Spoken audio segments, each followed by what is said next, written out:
I wanted to make it work. I told you that over and over. We're not here to discuss reconciliation. We're here to discuss divorce. If I may clarify, the purpose of this meeting is to reach an amicable settlement between the two clients without going to trial. Wouldn't you agree, Mr. Burke? Absolutely. Must we? I know that I couldn't possibly put a price tag on love. Philip, is there no hope for us? How much do you want? For the record, I must tell you that my client refused to seek any sort of monetary settlement. We have a deal. However, as her attorney, I can't let that happen. I'm sorry, Philip, I tried. We demand 50% of all Mr. Spaulding's holdings.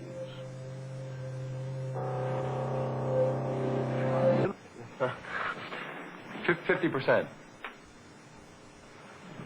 You have me locked up in an asylum, and now you want 50%. I think they have a room for you out at Willow Hill, sweetheart. As I said before, Mrs. Spaulding, the 50% settlement is what the law says your wife's entitled to. Your wife wanted nothing more than a reconciliation. Yes, because then she would get to keep 100%. Since that seems to be out of the question, she's willing to give you your freedom and settle for hers. I'm merely looking out for her interests. And your fee. My client has suffered untold mental anguish. Oh, and the chronic lying has got to be stressful. And I'm sure nobody really wants to hear the grisly details of how you physically abused her aired in court. No, Clarence, does it make any difference that I physically abused her because she had me locked up in an asylum when she knew that I was sane? Does that make any difference? That's not true. I beg your pardon? Beth can testify now. Of course, that fact can be brought out at trial. Now, you're whistling in the wind, Mr. Bailey. We can produce expert medical advice to substantiate my client's actions. Perhaps in that one isolated incident. Defending our other actions is another matter altogether, and you know it. It would appear that both sides have good reason to settle out of court. Do you have a counteroffer, Mr. Bailey? Yes, we do, Counselor. Mr. Spaulding is willing to offer his wife nothing. Nothing?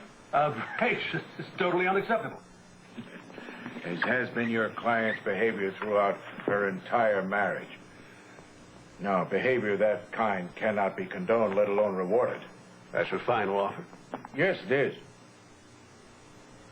Maybe you can hit up Alan for a little back pay. Well, it looks like reaching a settlement with someone as intractable as Mr. Spaulding could take a long, long time. Shall we meet again in, say, 8 or 9 weeks? Counselor, we're not going to sit still for any stall tactics. I have research to do on precedents. That takes time. You know that, Mr. Bailey.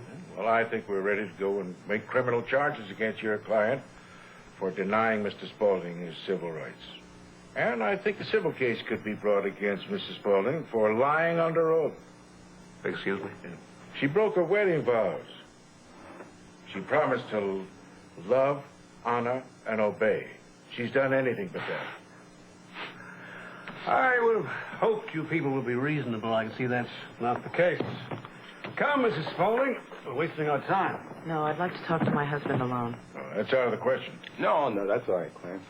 I certainly don't want to appear to be unreasonable. All right. But don't touch her. I have no desire to touch her, Clarence. That's part of the problem.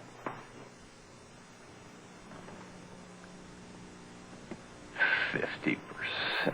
I can't believe you're mad about that. The community property laws are quite clear. Oh, I know what you want. It's not the money.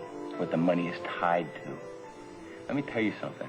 If you think you are going to get your greedy little paws on any part of my family's company, you got another thing coming. Bad enough your slimy father got his foot in the door. Have it your way, Philip.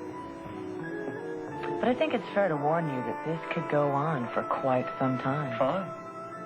Can you and Beth wait that long? I can wait forever, Blake. You're forgetting who you're dealing with. I'm a Spaulding. Winning is what it's all about. I don't care how long it takes.